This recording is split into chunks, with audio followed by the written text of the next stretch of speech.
আসসালামু আলাইকুম। কেমন আছেন আপনারা? আশা করি ভালো আছেন। আমিও আপনাদের দোয়ায় ভালো আছি।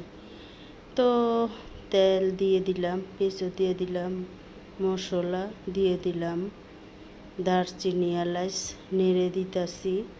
তার বাদে একটু পানি দিয়ে দিলাম যাতে পোড়া গন্ধটা না কয়। মরিচ দিলাম, হলুদ, ধনার গুঁড়া, তার বাদে আদা রসুন বাটা দিয়ে দিলাম। তার বাদে নেড়ে দিব, নাড়ব। তার বাদে মাংস দিয়ে দিচ্ছি, দেশি মুরগি রান্না করতেছি বন্ধুরা।